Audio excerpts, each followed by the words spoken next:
Hi guys, welcome back to my channel.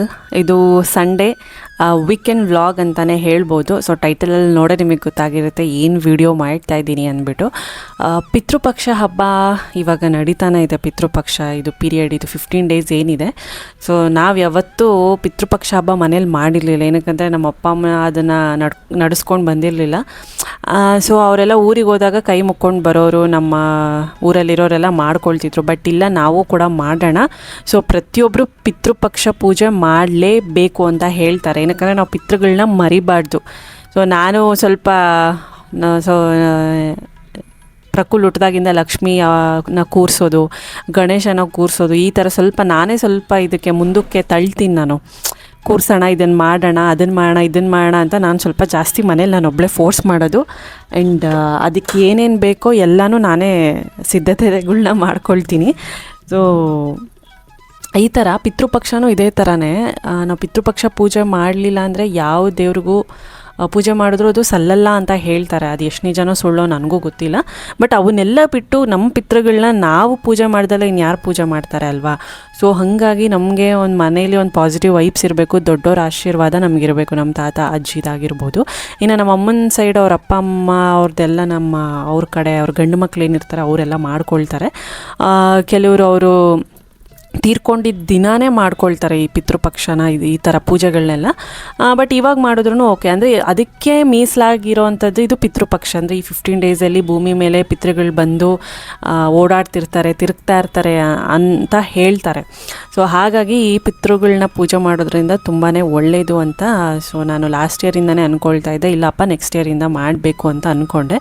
So ಅದೇ ರೀತಿಯೇ ಒಂದು ಸ್ವಲ್ಪ ಬಟ್ಟೆ ಎಲ್ಲ, ಹೊಸ ಬಟ್ಟೆ ಎಲ್ಲ ತರಬೇಕಲ್ವ ಅವ್ರಿಗೆ. ನಮ್ಮ ತಾತ ಅಂದರೆ ನಮ್ಮ ಅಪ್ಪ ಅವರಪ್ಪ ಮತ್ತು ಅಮ್ಮಂಗೆ ಮಾಡ್ತಾ ಇರೋವಂಥ ಪೂಜೆ ಇದು.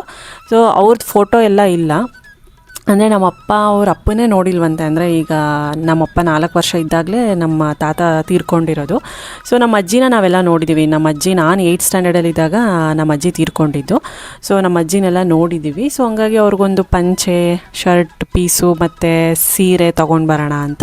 ಅದನ್ನು ಆಮೇಲೆ ಅವರು ಮಗ ಮತ್ತು ಸೊಸೆ ಅಂದರೆ ನಮ್ಮ ಅಪ್ಪ ಅಮ್ಮನೇ ಅದನ್ನು ವೇರ್ ಮಾಡಬೇಕಾಗತ್ತೆ. ಸೊ ಹಂಗಾಗಿ ತರೋಣ, ಇವತ್ತೇ ತೊಗೊಂಬಂದ್ಬೇಡ ಅಂತ ಅಂದ್ಕೊಂಡ್ವಿ. ಹಾಗೆ ಇವತ್ತೊಂದು ಸ್ವಲ್ಪ ಮಧ್ಯಾಹ್ನ ಒಂದು ಸಂಘ ಇದು ಮೀಟಿಂಗ್ ಇದೆ ನಮ್ಮ ಅಪ್ಪಂದೇನೋ ಮೀಟಿಂಗ್ ಪ್ಲಸ್ ಊಟ ಎಲ್ಲ ಅಲ್ಲೇ ಇದೆ ಅಂದರು. ನಮ್ಮದು ಕಮ್ಮ ಸಂಘ ಅಂತ, ನಾವು ಕಮ್ಮಾಸ್ ನಾವು ಆ್ಯಕ್ಚುಲಿ ತೆಲುಗುದಲ್ಲಿ ನೋಡಿದ್ರೆ ಕಮ್ಮಾಸ್ ಅಂತ, ಕನ್ನಡದಲ್ಲಿ ಒಕ್ಕಲಿಗರು. ಸೊ ಹಂಗಾಗಿ ಕಮ್ಮ ಸಂಘಗೆ ನಾವು ಒಂದು ಹಾಸ್ಟೆಲ್ ಫ್ರೀಯಾಗಿ ನಡೆಸ್ತಿದ್ದಾರೆ ಕೆಲವರು. ಸೊ ದಾನಿಗಳು ಯಾರ್ಯಾರಿದ್ದಾರೆ ಅವ್ರನ್ನೆಲ್ಲ ಕರೆಸಿ ಮೀಟಿಂಗ್ ಎಲ್ಲ ಮಾಡ್ತಿದ್ರು. ಸೊ ಹಂಗಾಗಿ ಅದಕ್ಕೆ ಹೋಗ್ತಾ ಇದ್ದೀವಿ ನಾವು ಕೂಡ. ಹೋಗಿಬಿಟ್ಟು ಅಲ್ಲೇ ಊಟ ಎಲ್ಲ ಇರುತ್ತೆ, ಊಟ ಮಾಡ್ಕೊಂಡು ಬರೋಣ, ಹಂಗೆ ಹೋಗಿ ಶಾಪಿಂಗ್ ಮಾಡ್ಕೊಂಡು ಬರೋಣ ಅಂತಲೇ ಹೋಗಿದ್ದು. ಸೊ ಇದು ಕಮ್ಮ ಸಂಘ, ಇದು ಹಾಸ್ಟೆಲ್ ಬಂದುಬಿಟ್ಟು ಈ ಕಡೆ ಸಿದ್ಧಗಂಗಾ ಮಠ ಹತ್ರ ಅದು ಇರೋದು ಕಮ್ಮ ಸಂಘ. ಇದು ಸಿದ್ಧಗಂಗಾ ಮಠ ಹತ್ರ ಒಂದು ಹೊಸ್ದಾಗಿ ಬ್ರಿಡ್ಜ್ ಮಾಡಿದಾರಲ್ಲ, ರೈಲ್ವೆ ಟ್ರ್ಯಾಕ್ದು ಮೇಲ್ಗಡೆ ಅದು ರೋಡ್ ಮಾಡಿದಾರಲ್ಲ. ಸೊ ಅಲ್ಲಿ ಸರೌಂಡಿಂಗ್ಸ್ ಏನೋ ಇದು ಬರುತ್ತೆ. ಸೊ ಅಲ್ಲಿಗೆ ನಾವು ಫಸ್ಟ್ ಟೈಮ್, ನಾವು ಕೂಡ ಹೋಗಿರಲಿಲ್ಲ, ಫಸ್ಟ್ ಟೈಮ್ ಹೋಗ್ತಾ ಇದ್ದೀವಿ. ಹೋಗಿ ನೋಡಿಕೊಂಡು ಹಾಗೆ ಮೀಟಿಂಗ್ ಅಟೆಂಡ್ ಮಾಡಿ ಊಟ ಮಾಡ್ಕೊಂಡು ಬರೋಣ ಅಂತಲೇ ಹೋಗ್ತಾ ಇದ್ದಿದ್ದು. ಬಿಸಿಲು ಮಾತ್ರ ಹಿಂಗಿತ್ತು ಅಂದರೆ ಸಿಕ್ಕಾಪಟ್ಟೆ ಬಿಸಿಲಿತ್ತು. ಪಕ್ಕ ಸಂಜೆ ಮಳೆ ಬರುತ್ತೆ. ಈ ಥರ ಬಿಸಿಲಿದ್ರೆ ಪಕ್ಕ ಬರೆದಿಟ್ಕೋಬೇಕು, ಸಂಜೆ ಮಳೆ ಬಂದೇ ಬರುತ್ತೆ. ಅಷ್ಟು ಬಿಸಿಲಿತ್ತು, ಕಣ್ಣು ಬಿಡೋಕೆ ಆಗ್ತಾ ಇರಲಿಲ್ಲ ಆಚೆ ಇಳಿದಾಗ, ಅಷ್ಟು ಬಿಸಿಲಿತ್ತು.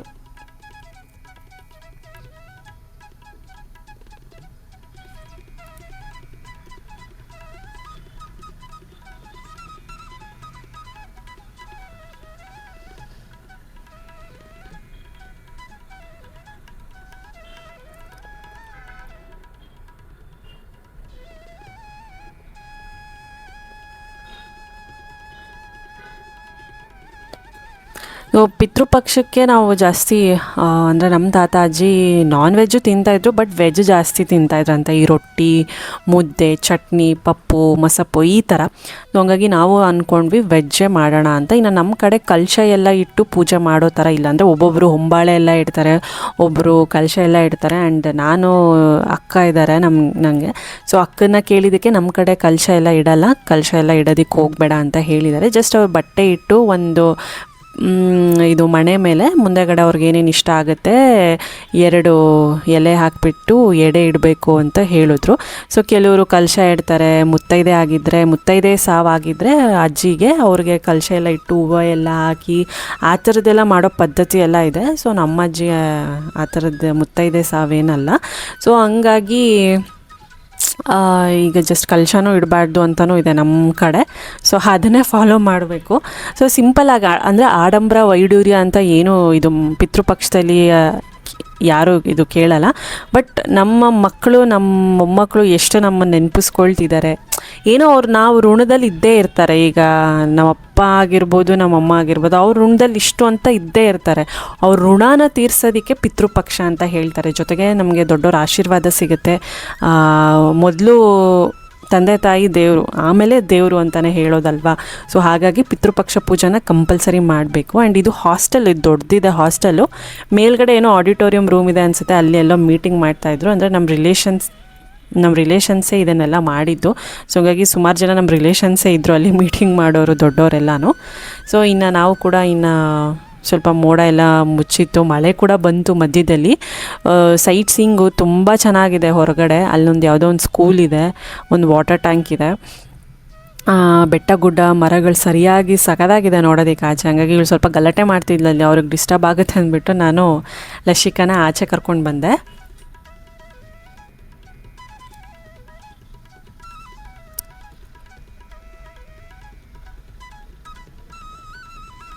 ಇನ್ನು ಯಾವ ರೀತಿ ತೊಗೋಬೇಕು ಅಂತ ಏನು ಐಡಿಯಾ ಇಲ್ಲ. ಇನ್ನು ನಮ್ಮಪ್ಪ ಆ್ಯಸ್ ಯೂಶ್ವಲ್ ಶರ್ಟ್ ಪೀಸ್ ಎಲ್ಲ ತೊಗೋತಾರಲ್ಲ ಅದನ್ನೇ ತೊಗೊಳ್ತಾರೆ. ಆ್ಯಂಡ್ ವೈಟ್ ಪಂಚೆ, ಅವಾಗ ನಮ್ಮ ತಾತ ಪ್ಯಾಂಟು ಆ ಥರದ್ದೆಲ್ಲ ಏನೂ ವೇರ್ ಮಾಡ್ತಾ ಇರಲಿಲ್ಲ. ಇನ್ನು ನಮ್ಮ ಅಜ್ಜಿ ನಾವು ನೋಡಿದಾಗಿಂದನೂ ಬಿಳಿ ಸೀರೆ ಉಟ್ಕೊಳ್ತಾಯಿದ್ರು. ಓಕೆನಾ, ಅಂದರೆ ನಮ್ಮ ತಾತ ತೀರ್ಕೊಂಡ್ಮೇಲೆ ಬಿಳಿ ಸೀರೆ ಉಟ್ಕೊಳ್ತಾಯಿದ್ರು. ನಮ್ಗೆ ಹಂಗೆ ನೋಡಿ ಅಭ್ಯಾಸ. ಬಟ್ ಅದಕ್ಕಿಂತ ಮುಂಚೆ ಕಲರೆಲ್ಲ ಉಟ್ಕೊಳ್ತಿದ್ರಂತೆ ಸೀರೆಗಳು. ಸೊ ಹಾಗಾಗಿ ಉಟ್ಕೊಂಡಿರ್ತಾರೆ. ಸೊ ಹಂಗಾಗಿ ಕಲರ್ ಸೀರೆ ಯಾವುದಾದ್ರೂ ಒಂದು ನಾರ್ಮಲ್ ರೇಂಜು, ಒಂದು ಜಾಸ್ತಿ ಫ್ಯಾನ್ಸಿದು ಜಾಸ್ತಿ ದುಡ್ಡದೆಲ್ಲ ತೊಗೊಳಕ್ಕೆ ಹೋಗಲ್ಲ. ಆಮೇಲೆ ಅಮ್ಮನೇ ಯೂಸ್ ಮಾಡ್ಕೊಳ್ತಾರೆ. ಇನ್ನು ಮೊದಲು ಅಪ್ಪ ಸ್ವಲ್ಪ ಶರ್ಟ್ ಪೀಸು ಮತ್ತು ಪಂಚೆದು ಇದೆಲ್ಲ ನೋಡ್ತಾಯಿದ್ರು, ಕಾಟನಲ್ಲೇ ತೊಗೊಳ್ಳೋಣ ಅಂದ್ಬಿಟ್ಟು. ಇಲ್ಲಿ ನಾವು ಸಿಂಧು ಟೆಕ್ಸ್ಟೈಲ್ಸಿಗೆ ಬಂದ್ವಿ, MG ರೋಡಲ್ಲಿರೋದು. ಇಲ್ಲಿ ನಮ್ಮಪ್ಪ ಇಲ್ಲೇ ಜಾಸ್ತಿ ಶರ್ಟ್ ಪೀಸ್ ಎಲ್ಲ ತೊಗೊಂಡು ಹೊಲಿಸೋದೆಲ್ಲ ಸುಮಾರು ನಾವು ಚಿಕ್ಕ ಹುಡುಗರಿಂದನೂ ಇಲ್ಲೇ ಪರ್ಚೇಸ್ ಮಾಡೋದು. ಆ್ಯಂಡ್ ಸೀರೆಗಳು ಎಲ್ಲೆಲ್ಲ ಕಡೆನೂ ಹೋಗ್ತಾ ಇರ್ತೀವಿ. ಮೊದಲು ಅಮ್ಮ ಇಲ್ಲೇ ಸೀರೆ ಪರ್ಚೇಸ್ ಮಾಡ್ತಾಯಿದ್ರು. ಬಟ್ ಇವಾಗ ಸುಮಾರು ಶಾಪಿಂಗ್ಸ್ದು ಇದು ಅಂಗಡಿಗಳೆಲ್ಲ ಆದಮೇಲೆ ಬೇರೆ ಕಡೆ ತೊಗೊಳ್ತೀವಿ. ಒಂದು ಸತಿ ಇಲ್ಲಿ ಚೆನ್ನಾಗಿದ್ದಾಗ ಇಲ್ಲೂ ತೊಗೊಳ್ತೀವಿ. ಬಟ್ ಅಪ್ಪ ಮಾತ್ರ ಕಂಪಲ್ಸರಿ ಶರ್ಟ್ ಪೀಸ್ಗಳು ಇಲ್ಲೇ ತೊಗೊಳ್ತಾರೆ, ಚೆನ್ನಾಗಿರುತ್ತೆ ಇಲ್ಲಿ.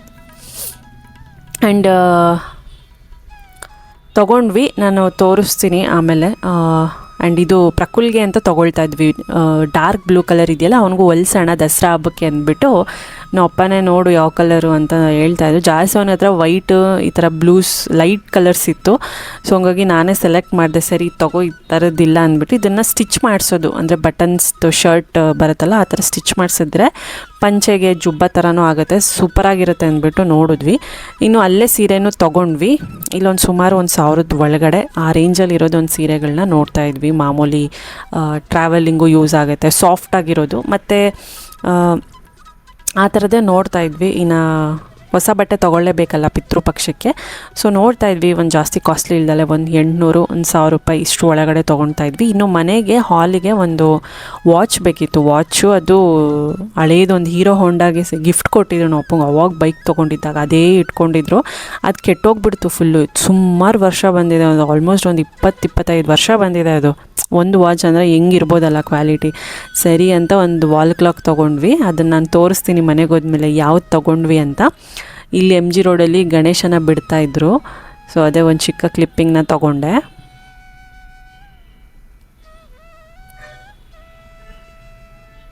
ಸೊ ಈಗಂತೂ ಎಲ್ಲಿ ನೋಡಿದ್ರು ಗಣೇಶನ ಬಿಡೋದು, ಮೆರವಣಿಗೆ ಅದು ಇದು ಅಂತ ಇದ್ದೇ ಇರುತ್ತೆ. ಇನ್ನು ಮಹಾಗಣಪತಿ ಏನಿದೆ ತುಮಕೂರಲ್ಲಿ 12ನೇ ತಾರೀಕು ಅಂದರೆ ಸುಮಾರು ಕಡೆ ಮಹಾಗಣಪತಿ ಅಂತ ಇಟ್ಬಿಟ್ಟಿದ್ದಾರೆ, ಹಿಂದೂ ಮಹಾಗಣಪತಿ ಅದು ಇದು ಅಂದ್ಬಿಟ್ಟು.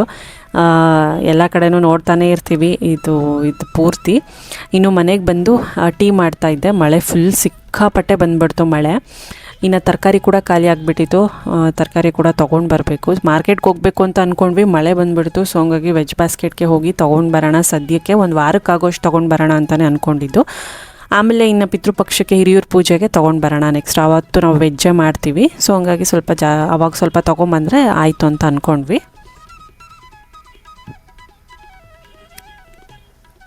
ಇನ್ನು ತರಕಾರಿ ಎಲ್ಲ ತಂದಿದ್ದಾಯಿತು. ನೋಡಿ ಇದೆ ವಾಲ್ ಕ್ಲಾಕು. ಇದು ಆಲ್ಮೋಸ್ಟ್ ಒಂದು 1100 ಎಷ್ಟೋ ಹೇಳಿದ್ರು. ಸ್ವಲ್ಪ ಬಾರ್ಗೇನ್ ಮಾಡ್ಬೇಕು ಎಮ್ ಜಿ ರೋಡ್, ಇಲ್ಲ ಅಂದರೆ ಅವ್ರಿಗೆ ಎಷ್ಟು ಇಷ್ಟ ಆಗುತ್ತೋ ಅಷ್ಟು ಹೇಳಿಬಿಡ್ತಾರೆ ಕಾಸ್ಟ್ ಎಲ್ಲ. ತುಂಬ ಚೆನ್ನಾಗಿದೆ ಇದು, ಅಂದರೆ ವೈಟ್ ಇದು ಸ್ವಲ್ಪ ಗ್ರೇ ಟೈಲ್ಸ್ಗೆ ಲುಕ್ಕಾಗಿ ಎದ್ದು ಕಾಣಿಸುತ್ತೆ. ಇನ್ನು ಮಳೆ ನೋಡಿ ಹೆಂಗೆ ಬರ್ತಿದೆ ಗೊತ್ತಾ.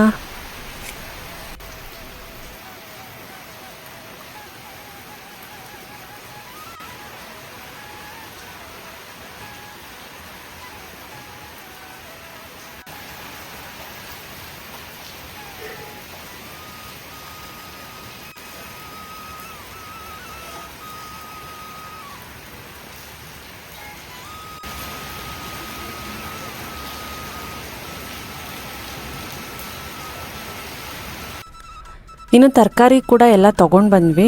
ತರಕಾರಿ ತೊಗೊಂಡು ಬಂದು ಇನ್ನು ಆಯಾ ಪ್ಲೇಸಿಗೆ ಜೋಡಿಸಿಡ್ತಾ ಇದ್ವಿ. ಪೂರ್ತಿ ಖಾಲಿಯಾಗಿಬಿಟ್ಟಿತ್ತು. ಇನ್ನು ನಾಳೆಯಿಂದ ಮತ್ತೆ ಇನ್ನು ಸ್ಕೂಲ್ಗಳೆಲ್ಲ ಶುರುವಾಗುತ್ತೆ, ನನಗೂ ಕೆಲಸ ಇರುತ್ತಲ್ವ. ಸೊ ಹಾಗಾಗಿ ತುಂಬ ಜನ ಕಂಗ್ರ್ಯಾಟ್ಸ್, ಆಲ್ ದ ಬೆಸ್ಟ್ ಅಂತ ಹೇಳಿದ್ರಿ ಲಾಸ್ಟ್ ವ್ಲಾಗ್ಗೆ. ಥ್ಯಾಂಕ್ ಯು ಸೋ ಮಚ್ ಎಲ್ಲರಿಗೂ. ಸೊ ನಿಮ್ಮ ಆಶೀರ್ವಾದ ಹೀಗೆ ಇರಲಿ ಅಂತ ನಾನು ಕೇಳ್ಕೊತೀನಿ. ಹಾಗೆ ಸಪೋರ್ಟ್ ಮಾಡಿ ನನ್ನ ಚಾನಲ್ಗೆ. ಸಬ್ಸ್ಕ್ರೈಬ್ ಯಾರೆಲ್ಲ ಮಾಡ್ಕೊಂಡಿಲ್ಲ ಸಬ್ಸ್ಕ್ರೈಬ್ ಮಾಡ್ಕೊಳ್ಳಿ. ಇನ್ನು ಲಶಿಕಾ ಅಷ್ಟು ತರಕಾರಿ ಎತ್ತಿಡೋದು, ಅವಳು ಕೂಡ ತುಂಬ ಹೆಲ್ಪ್ ಮಾಡ್ತಾಳೆ. ಹೇಳಿಲ್ಲ ಅಂದ್ರೂ ಅದನ್ನು ಇಡ್ತೀನಿ ಇದನ್ನು ಇಡ್ತೀನಿ ಅಂತ ಹೆಲ್ಪ್ ಮಾಡ್ತಾನೇ ಇರ್ತಾಳೆ. ಸೊ ನಾನು ಸ್ವಲ್ಪ ಅಡುಗೆ ಮಾಡ್ತಾಯಿದ್ದೆ, ಜೀರಾ ರೈಸ್ ಮಾಡಿಬಿಟ್ಟು ಕರ್ಡ್ ರೈಸ್ ಮಾಡೋಣ, ಚೆನ್ನಾಗಿರುತ್ತೆ ಸ್ವಲ್ಪ ಖಾರವಾಗಿ ಅಂತ ಅಂದ್ಕೊಂಡೆ. ಇನ್ನು ಅಪ್ಪ ಅಮ್ಮ ಎಲ್ಲ ಸ್ವಲ್ಪ ವೆಜಿಟೇಬಲ್ಸ್ ಎಲ್ಲ ಆರ್ಗನೈಸ್ ಮಾಡ್ತಿದ್ದಾರೆ. ಯೂಶ್ವಲಿ ಅದನ್ನೆಲ್ಲ ನಾನೇ ಮಾಡೋದು, ವೆಜಿಟೇಬಲ್ಸ್ ತಂದು ಎಲ್ಲ ಆರ್ಗನೈಸ್ ಮಾಡೋದು ನಾನೇ. ಬಟ್ ಇವಾಗ ಸ್ವಲ್ಪ ಅಡುಗೆ ಮಾಡೋದಿತ್ತಲ್ಲ, ಹಂಗಾಗಿ ಅವ್ರು ಮಾಡ್ತಿದ್ದಾರೆ. ಇನ್ನು ಲಶಿಕಾ ನನಗೊಂದು ಸ್ವಲ್ಪ ಹೆಲ್ಪ್ ಕೂಡ ಮಾಡ್ತಿದ್ಲು, ಎಲ್ಲ ತರೋದು ಬಾಕ್ಸ್ಗಳೆಲ್ಲ ಅವರು ಆರ್ಗನೈಸ್ ಮಾಡ್ತಿದ್ರಲ್ಲ, ತಂದು ಕೊಡ್ತಿದ್ಲು. ನಾನೆಲ್ಲ ಫ್ರಿಜ್ಜಿಗೆಲ್ಲ ಇಡ್ತಾಯಿದ್ದೆ ಒಂದೊಂದೇ. ಇನ್ನು ಪ್ರಕುಲ್ಗೆ ಎಕ್ಸಾಮ್ ಸ್ಟಾರ್ಟ್ ಆಗುತ್ತೆ ನೆಕ್ಸ್ಟ್ ವೀಕಿಂದ, ಅವನನ್ನು ಓದಿಸ್ಬೇಕು. ಸಖತ್ ಹೆಕ್ಟಿಕ್. ಈ ಮಕ್ಳಿಗೆ ಎಕ್ಸಾಮ್ಸ್ ಅಂದರೆ ಹೆಂಗಿರುತ್ತೆ ಅಂದರೆ ಪೇರೆಂಟ್ಸ್ಗೆ ಅರ್ಥ ಆಗೋದು, ಅವ್ರಿಗಿಂತ ಟೆನ್ಷನ್ ನಮಗೆ ಜಾಸ್ತಿ ಟೆನ್ಷನ್ ಇರುತ್ತೆ. ಆವಾಗೆಲ್ಲ ನಮ್ಮ ಕಾಲದಲ್ಲಿ ನಾವು ಟೆನ್ಷನ್ ತೊಗೋತಾ ಇದ್ವಿ, ಬಟ್ ಇವಾಗಿನ ಕಾಲದ ಮಕ್ಕಳು ಅಷ್ಟು ಟೆನ್ಷನ್ ತೊಗೊಳಲ್ಲ.